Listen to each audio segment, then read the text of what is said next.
Assalamualaikum warahmatullahi wabarakatuh.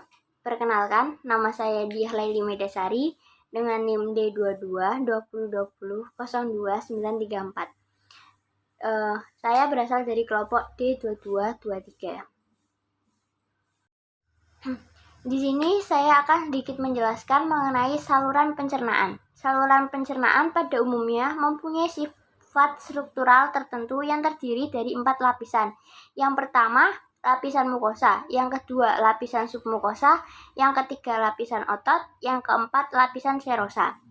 Yang pertama, lapisan mukosa terdiri dari epitel pembatas, kemudian lamina properia yang terdiri dari jaringan penyambung jarang yang kaya akan pembuluh darah kapiler dan limfe, dan sel-sel otot polos. Kadang-kadang juga mengandung kelenjar-kelenjar dan jaringan limfoid. Kemudian ada juga muscularis mucosa. Yang kedua, submukosa.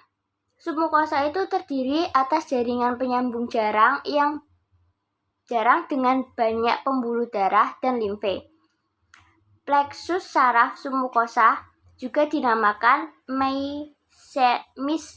Meissner dan kelenjar-kelenjar atau jaringan limfoid. Yang ketiga, lapisan otot tersusun atas pertama itu sel-sel otot polos. Berdasarkan susunannya membedakan menjadi 2 lapisan sublapisan menurut arah utama sel-sel otot, yaitu sebelah dalam atau dekat lumen, umumnya tersusun melingkar, itu sirkuler.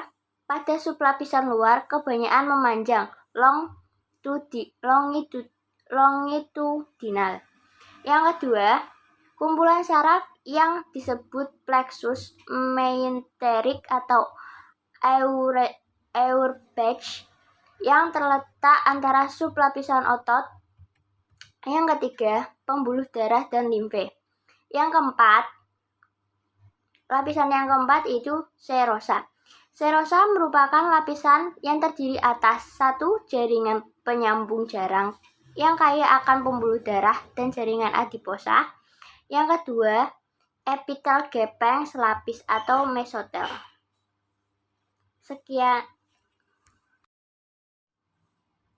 Kemudian, saya akan sedikit menjelaskan tentang penyakit yang terjadi di saluran pencernaan yang disebabkan oleh bakteri, virus, dan lain-lainnya. Yang pertama itu diare. Diare merupakan salah satu gangguan sistem pencernaan yang banyak dialami, di mana gangguan pencernaan ini akan membuat perut terasa mulas dan fases penderita menjadi encer.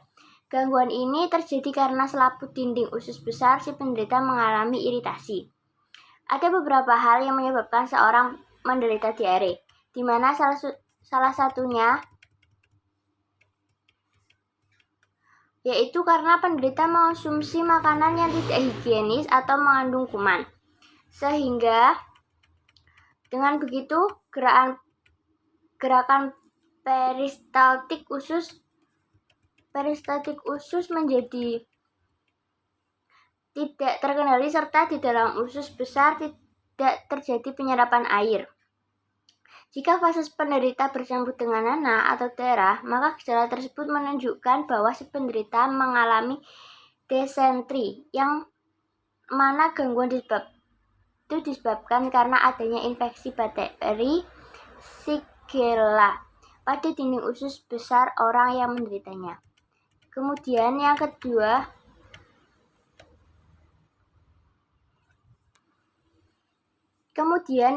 yaitu gastritis.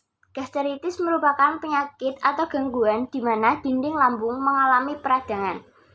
Gangguan ini disebabkan karena kadar asam klorida atau HCl terlalu tinggi. Selain itu, gastritis juga dapat disebabkan karena penderita mengonsumsi makanan yang banyak mengandung kuman penyebab penyakit. Yang ketiga itu appendicitis.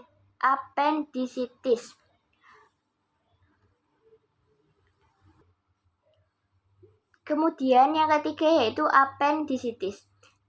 Apendisitis merupakan gangguan sistem pencernaan yang mana umbai cacing atau usus buntu mengalami peradangan. Apendisitis ini biasanya terjadi ketika ada sisa-sisa makanan yang terjebak serta tidak bisa keluar di umbai cacing. Sehingga lama-kelamaan umbai cacing tersebut akan menjadi busuk serta akan menimbulkan peradangan yang menjalar ke usus buntu. Jika umbai cacing tidak segera dibuang, maka lama-kelamaan akan pecah, di mana peradangan usus buntu ini biasanya ditandai dengan terdapatnya nanah. Bila gangguan atau penyakit ini tidak terawat, maka menyebabkan angka kematian yang cukup tinggi. Sekian penjelasan yang bisa saya berikan. Semoga bermanfaat. Apabila ada kesalahan, saya mohon maaf. Terima kasih.